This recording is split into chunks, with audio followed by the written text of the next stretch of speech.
At the end of the day, there is this sort of politics of all of this, and every incoming government will always try to blame the previous government on problems. But I think what's been different about this is that Rachel Reeves' first act as the new chancellor of the exchequer is to hammer pensioners of all people. I mean, we all know that there are some rich pensioners who don't need their £300 or £500 a year winter fuel allowance.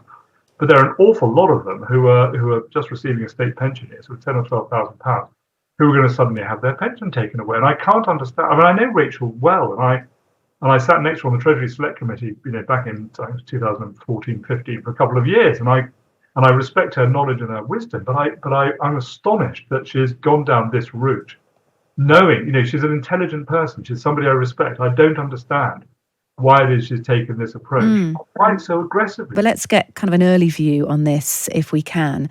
This is, of course, Rachel Reeves' accusation that the £22 billion black hole that she finds herself with is squarely because of mismanagement by the Conservative Party and the accusation of a cover-up.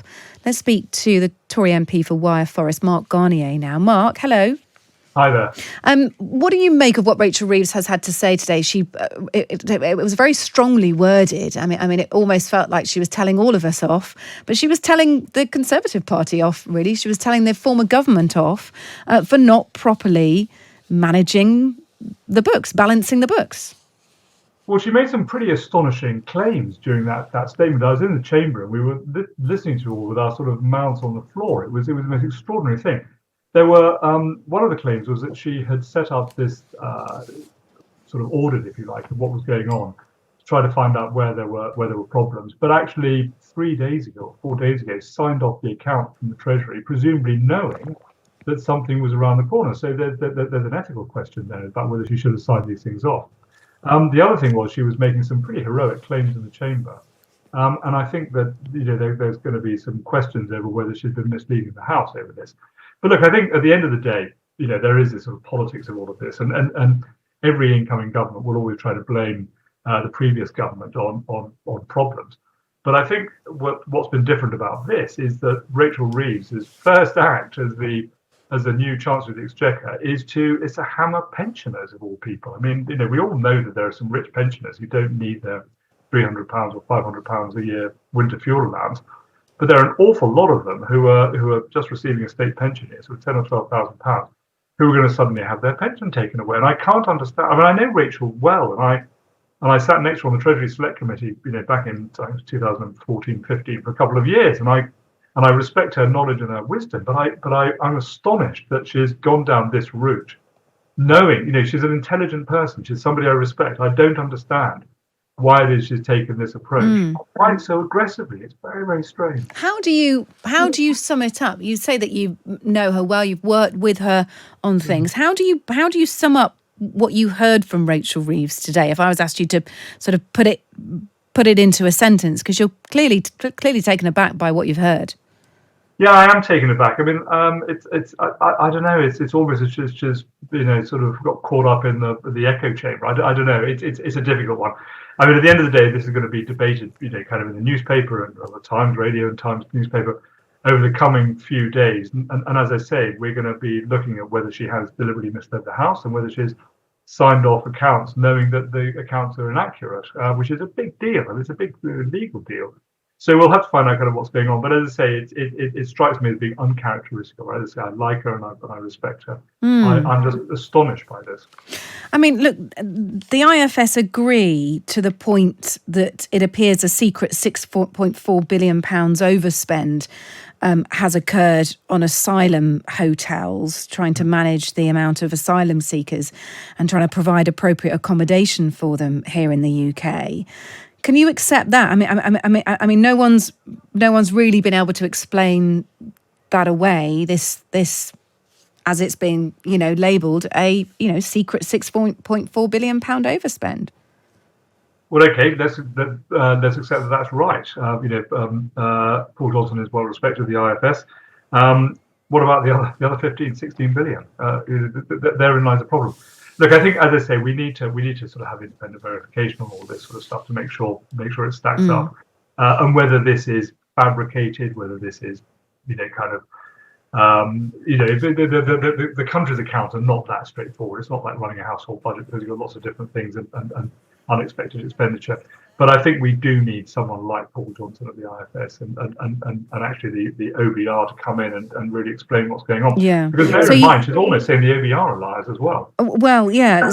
So you don't dispute firsthand the fact that there could have been a secret £6.4 billion overspend on asylum?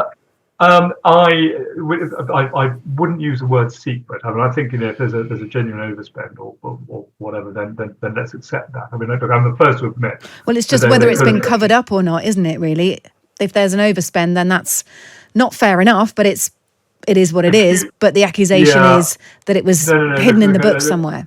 Yeah, I appreciate exactly what you're saying. I mean, I think to accuse a government department, because the chancellor can't cover it up by themselves. It's a government department. So she's essentially saying that the permanent secretary of the Treasury was in collusion with a dishonest Tory government, and therefore they are as guilty as anybody else. As I say, you can't cover it up without agreement, and that's the point. So I think she has to be very careful about the language she uses.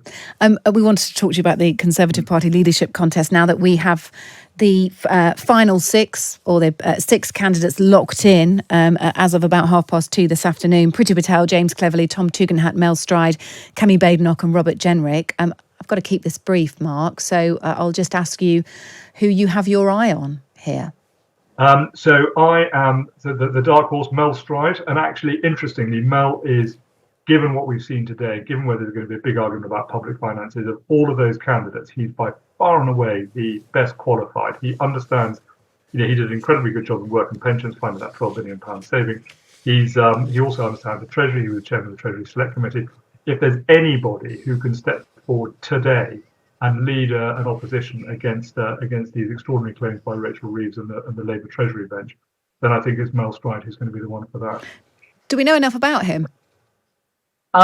Well, fun enough, you probably interviewed him, or Times Radio's interviewed him on the morning news rounds many, many times. Of all of the ministers during the election campaign, he was the one who was front and foremost on the news media, got on more mornings than was his fair share. He's immensely well liked by the parliamentary party. He's a very sort of affable individual. He's the sort of person that no individual would necessarily have a spread across every wing of the party, but is the one individual that's genuinely liked by everybody. As I say, he's got a very high intellect. He understands how the economy works. He was an entrepreneur, so he knows how complex institutions work. He can help rebuild our party. As I say, he can be very, very effective in opposition with all this sort of stuff. So he's a good guy. Mark, thank you. Mark Garnier, the Tory MP for Wyre Forest. Always good to speak to you, Mark. Thank you. He is backing Mel Stride in the Tory leadership contest. Of course, we have the final six. That'll get whittled down to four after the summer. And then going into Tory conference, that'll still be four. And then after that, it'll go down to two. And then the Conservative Party membership will have their say.